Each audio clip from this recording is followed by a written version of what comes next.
Hello there, my name's Sarah. I'm 27 and I've been working as a nurse for a while. My life has been a whirlwind of hospital shifts, patient checkups, and endless cups of coffee. The hospital corridors have been my world, and my social life? Well, that's been on life support for a while now. So, what's a girl to do when she's got no time to meet people the old-fashioned way? She goes online. I signed up for this dating site, nothing fancy, just one of those places where you hope to find someone who's not a complete weirdo. That's where I bumped into Ryan, virtually of course. His profile was plain, no show-off stuff. Just a guy with a genuine smile and a twinkle in his eyes. We started trading messages, and something clicked. We decided to meet up, see if this online chemistry had any basis in the real world. Our first date was at this cozy little cafe downtown. I walked in, and there he was, waiting for me. "Hey Sarah, you made it," he greeted, his face lighting up like a kid on Christmas morning. I was a bundle of nerves, but his easygoing nature calmed me down. We started chatting, just casual stuff at first. He was a software engineer, loved messing around with codes and all that. He was passionate about his work, but when he spoke about his mother, Margaret, his demeanor changed. "I'm all she's got, you know," he said, his voice dropping a bit. "My old man skipped out on us when I was just a kid. She's been alone since then. I try to help out, send her $1,000 every month. Ain't much, but it keeps her going." I admired his dedication, his sense of responsibility. I shared my own stories, about the grueling hours at the hospital, the emotional roller coaster that my job often was. He listened, really listened, not just nodding along. His eyes were full of understanding, and I felt a connection. As the weeks rolled by, I found myself falling for this guy. He was different, caring and attentive. He'd show up at the hospital when I was pulling late-night shifts, always with a hot meal in tow. He was a breath of fresh air in my otherwise monotonous life. One evening, while we were having dinner at his place, he looked at me, his eyes serious. "Sarah," he said, holding my hand across the table. "I've been doing some thinking. I really like you, more than just a girlfriend. I want us to be a team, you and me. What do you say, will you marry me?" His question caught me off guard. Sure, we hadn't been dating for too long, but there was no denying the love I felt for him. So, I said yes. We were over the moon, excited about our future together. But, boy, was I in for a ride. Little did I know that this decision would lead me down a path full of twists and turns. Life took a sudden turn after that dinner. I was now engaged to Ryan, a man I'd met online, who was as kind and caring as he was committed to his mom. The word fiancé had a new, exciting ring to it. We decided it was time to meet his mom, a woman who lived a couple of hours away in a small town. She was the epicenter of Ryan's world, the person whose opinion mattered the most to him.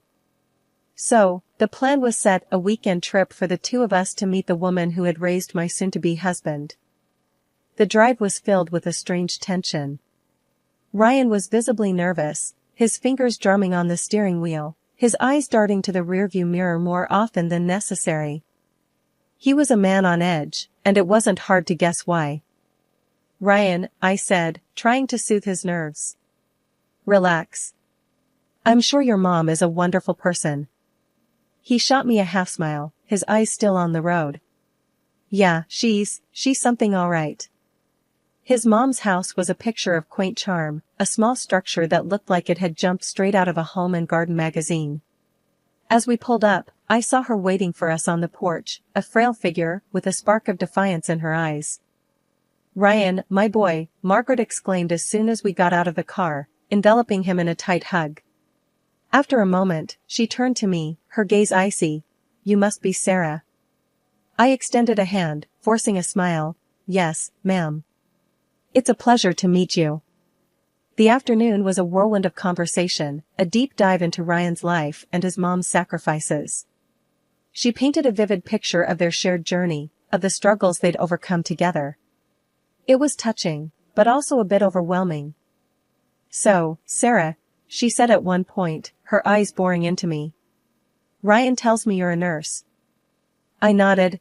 "Yes, ma'am. I work at the city hospital." "And your family?" she asked, her gaze never wavering. "Who do you have?" I swallowed, a lump forming in my throat. I don't remember my parents. My grandmother raised me." She nodded, her eyes softening a bit. "Well, I suppose we all have our crosses to bear." The conversation took a strange turn then. She talked about blessing our marriage, but on one condition. We had to keep sending her the monthly $1,000. I was taken aback. I knew Ryan helped her out, but this felt different. It felt like a transaction. "Ma," Ryan said, his voice firm. "We're planning to get married, not sign a contract." Margaret shot him a stern look. "This is not a negotiation, Ryan. It's what I need." Ryan looked at me, his eyes pleading.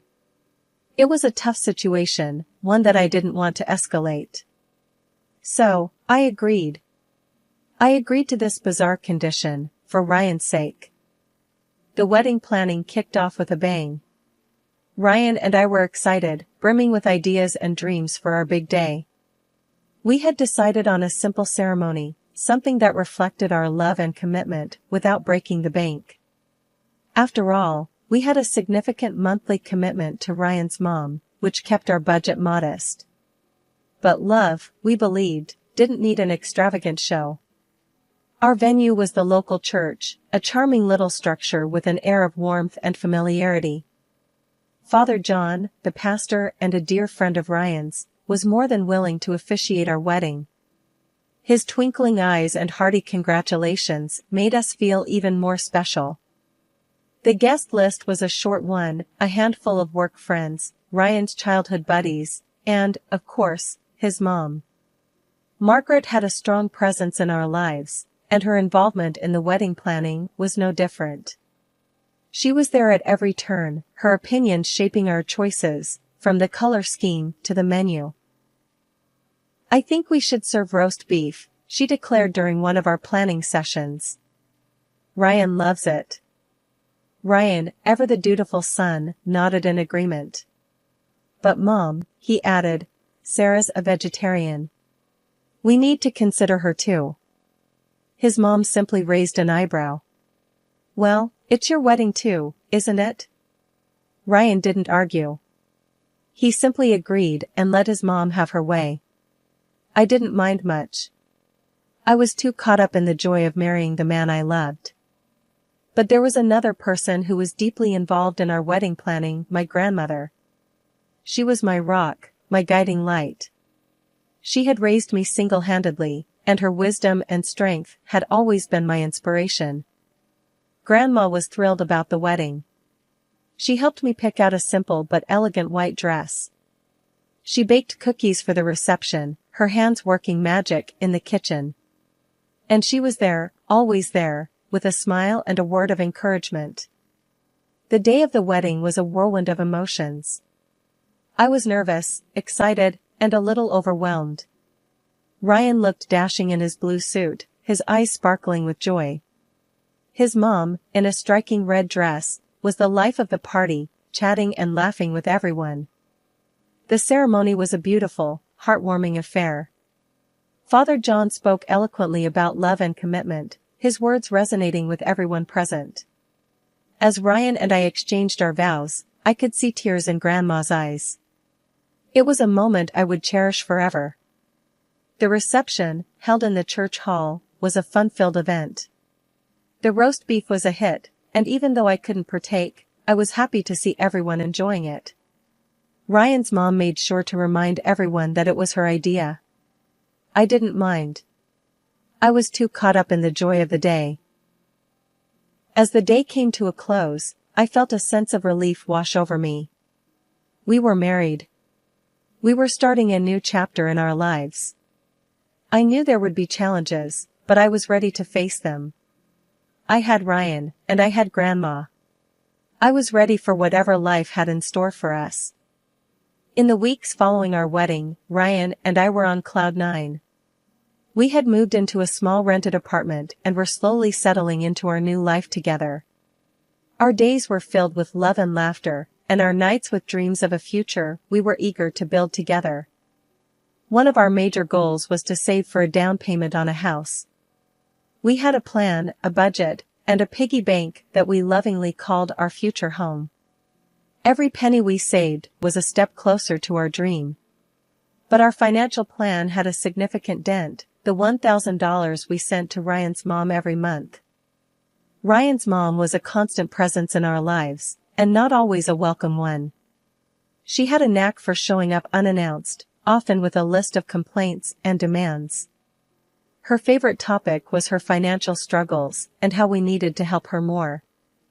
One evening, she arrived at our apartment with a stack of papers. "Ryan, dear," she began, her voice dripping with sweetness, "we need to discuss something." Ryan, ever the obedient son, sat down with her, a look of concern on his face. "What is it, Mom?" he asked. She slid a paper across the table to him. "I need you to sign this," she said. It was a contract, a formal agreement that we, all the time we're married, would continue to send her $1,000 every month. But that wasn't all. She also wanted us to cover her utility bills, and part of other costs.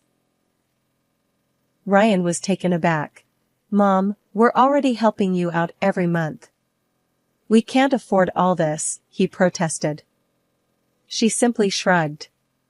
"You'll find a way," she said, her voice cold and unfeeling.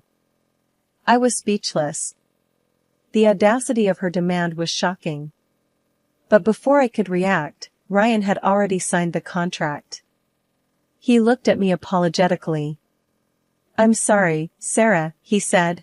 "I didn't see this coming." I was seething with anger, not at Ryan, but at his mother. She was exploiting us, and it wasn't fair. "This isn't right," I said, my voice trembling with rage. "You can't just demand money from us like this." She simply smirked. "I just did." The drive home was a silent one. I was too angry, and Ryan was too guilty. Our dream of owning a home seemed to be slipping away, replaced by a growing pile of bills and obligations. Life was a non-stop roller coaster ride with Ryan and his mother. No matter what we did, it felt like we were always under her microscope, and every move we made was met with her disapproval. It was suffocating, and it was starting to eat away at our happiness. The situation reached boiling point one evening when she came over for her usual uninvited visit. Ryan and I had been discussing the possibility of starting a family. We were excited about the idea of bringing a new life into this world. But when I shared our plans with his mother, her reaction was far from supportive. "A baby? Are you two nuts?" Margaret bellowed, her face turning an alarming shade of red. "You can barely keep your heads above water, and now you want to add a baby to this circus?" I was taken aback by her outburst. "We've thought about this, and we believe we're ready," I countered, trying to keep my voice calm. She snorted. "Ready? You think you're ready? You can't even handle your own lives, and now you want to toss a baby into the mix?" I turned to Ryan, hoping he would step in, but he just sat there, his face ashen. His mother's words had struck a nerve, and he seemed lost for words. "Instead of thinking about a baby, you should be thinking about me," she continued, her voice rising with each word. "I'm not getting any younger. I need you to take care of me, not some snot-nosed brat." I could feel the anger bubbling up inside me. "We're not your babysitters," I snapped, my patience wearing thin. "We have our own lives to live. And we won't let you dictate them." Margaret turned to Ryan, tears welling up in her eyes. "Is this how you treat your mother? Is this how you repay me for all I've done for you?" Ryan looked at me, then at his mother. I could see the turmoil in his eyes. He was caught between his loyalty to his mother and his love for me. Finally, he spoke up. "Mom's right, Sarah," he said, his voice wavering. "We're not ready for a baby. We have too many responsibilities already." His words were like a punch to the gut. I couldn't believe what I was hearing. I turned to him, my eyes filled with disbelief. "So, you're taking her side now?" He didn't answer, just looked down at his hands. That was all the answer I needed. I got up and stormed out of the room, leaving Ryan and his mother alone. That night, Ryan and I had the biggest argument we've ever had. We yelled, we cried, we said things we didn't mean. But in the end, nothing was resolved. He still sided with his mother, and I was left feeling betrayed and alone. The following weeks were a nightmare. Ryan's mother was more intrusive than ever, and Ryan was more distant. As a result, I just stopped communicating with Margaret, even if it was rude, but not seeing her was already a great achievement. She called me an impudent girl and stopped calling me too. I'd been noticing a change in Ryan for a while. He was always on his phone, his fingers flying across the keyboard as he sent text after text. He was coming home late from work, his excuse always the same: "Just got caught up at the office, babe." I didn't want to believe anything was wrong. I tried to convince myself that it was just work stress, that he was just busy. But deep down, I knew something was off. My suspicions were confirmed when my best friend, Lisa, called me one evening. "Sarah, I don't know how to say this," she began, her voice shaking. "I found Ryan's profile on that dating site we used to use." I felt like I'd been punched in the gut. "What? That's impossible," I stammered, my mind racing. "He wouldn't." "I'm sorry, Sarah," Lisa said, her voice filled with sympathy. "I thought you should know." I hung up the phone, my hands shaking. I felt a wave of nausea wash over me. I didn't want to believe it, but the evidence was right there. When Ryan came home that night, I confronted him. "Who is she, Ryan?" I demanded, my voice shaking with anger. "Who are you texting all the time? Who are you meeting on that dating site?" Ryan looked at me, his face pale. "I don't know what you're talking about, Sarah," he stammered, his eyes darting around the room. "Don't lie to me, Ryan," I yelled, my patience wearing thin. "I know about the dating site. I know you're seeing someone else." Ryan didn't say anything for a moment, just stared at me. Then, he let out a sigh. "I'm sorry, Sarah," he said, his voice barely above a whisper. "I didn't want you to find out this way." I felt a surge of anger. "So, you admit it? You've been cheating on me?" Ryan nodded, his eyes filled with guilt. "I'm sorry, Sarah. I didn't mean for this to happen. It just did." I couldn't believe what I was hearing. The man I loved, the man I had planned to start a family with, was cheating on me. And to make matters worse, he wasn't even sorry about it. "I want a divorce, Ryan," I said, my voice steady. "I can't be with someone I can't trust." Ryan didn't argue, didn't try to convince me to stay. He just nodded, his face a mask of guilt and regret. 6 months had passed since my divorce from Ryan, and life was starting to settle into a new rhythm. I was learning to live alone, to be independent. Then, my grandmother passed away. She'd been a rock in my life, a woman of strength and wisdom. Her passing left me with a gaping hole, but also, unexpectedly, a considerable inheritance. She'd left me her old mansion, a beautiful house with vast gardens and rooms filled with antique furniture.